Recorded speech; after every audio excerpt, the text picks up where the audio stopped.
Hello everyone, welcome to my new YouTube blog. तो ये है मेरी जर्नी हैदराबाद से लेके दिल्ली और दिल्ली से होते हुए देहरादून और देहरादून से ऋषिकेश, क्योंकि मैं जा रही थी yoga and meditation teacher training course for 15 days. तो मेरी जर्नी स्टार्ट हुई 31 मई में हैदराबाद के सुबह 5 बजे, जहाँ मैं एयरपोर्ट पहुँची and I took off the flight.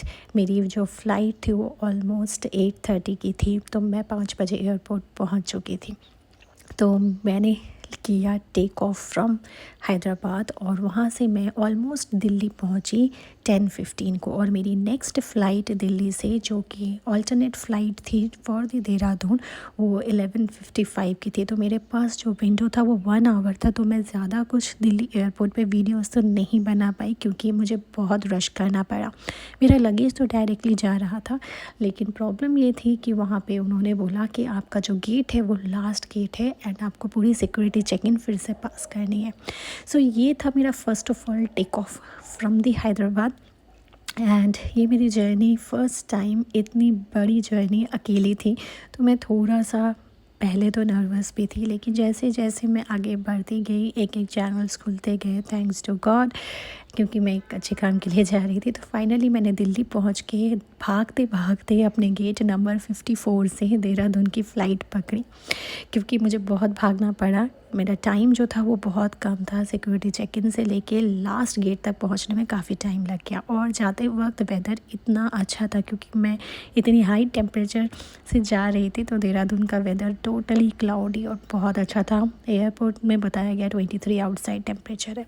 So this was Dehradun airport, जिसे हम जॉली ग्रैंड एयरपोर्ट कहते हैं। सो अब मेरे पास काफ़ी टाइम था, क्योंकि मेरी 1 महीने पहले ही मेक माई ट्रिप की कैब बुकिंग थी। लेकिन जब मैं वहाँ पर लैंड हुई तो मुझे मैसेज में नोटिफिकेशन आया कि योर कैब इज़ कैंसल। अब मेरी टेंशन स्टार्ट हुई। हस्बैंड से बात की, वहाँ पे थोड़ा खाना वाना पैक कराया। फिर मैं एयरपोर्ट के बाहर आराम से निकली, तो वहाँ पे मुझे उत्तराखंड की प्रीपेड टैक्सी सर्विस मिली, जो मुझे ऋषिकेश तक पहुँचाने वाले थे। लेकिन उन्होंने बोला आज बहुत रश होता है बिकॉज इट्स अ संडे, तो हम तपोवन के आपके एरिया तक नहीं पहुँचाएंगे जहाँ मेरा आश्रम है। तो मुझे और फिर से टेंशन स्टार्ट हो गई, लेकिन मैंने टैक्सी कर ली। भैया जी जो है वो बहुत अच्छे थे। तो हम राजा जी नेशनल पार्क होते हुए जब हम तपोवन बस स्टैंड तक पहुँचे, वहाँ से जो रश और लंबा हो, उसके बाद मैं वीडियो नहीं बना पाई, क्योंकि मेरे फ़ोन की बैटरी बहुत कम हो चुकी थी। तो उसने हमें छोड़ा बस स्टैंड पे। तपोवन बस स्टैंड से हमें एक ऑटो मिला, जहाँ पे मेरी एक फ्रेंड बनी, जो कि मुंबई से ट्रैवल कर रही थी। वो अपने एरियल योगा के लिए आई थी। She was waiting for 30 minutes. तो हम दोनों ने वहाँ से शेयरिंग ऑटो किया एंड फिर हम इधर उधर लुढ़कते पुढ़कते, बहुत ख़राब रोड थी ऋषिकेश की, जिस रोड से हम तपोवन पहुँचने वाले थे। और इतना जाम, मीन्स 2 मिनट का 2 किलोमीटर का 36 मिनट्स कुछ ऐसे दिखा रहा था। तो काफ़ी जाम में लुढ़कते पुढ़कते उसने भी बोला मैं आपको टी पॉइंट तक छोड़ूंगा, आपके आश्रम तक तो हम ड्रॉप नहीं कर सकते।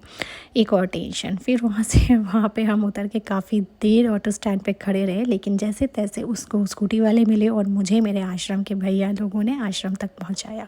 तो यही बोलूँगी कि एंड पॉइंट पे पहुँचते पहुँचते थोड़ा सा स्ट्रगल हुआ। सुबह 5 बजे की थी, ज़्यादा कुछ खाए पिया नहीं था, बहुत थक चुकी थी। बार बार पॉइंट्स पे समझ नहीं आ रहा था पहुँचूँगी कैसे आश्रम तक। लेकिन थैंकफुली आश्रम ने मुझे हेल्प की to reach this wonderful peaceful calm atmosphere of the upper Tapovan area, जो कि है रियल हैप्पीनेस। वाकई में मुझे अपनी रियल हैप्पीनेस मिली यहाँ पहुँचकर।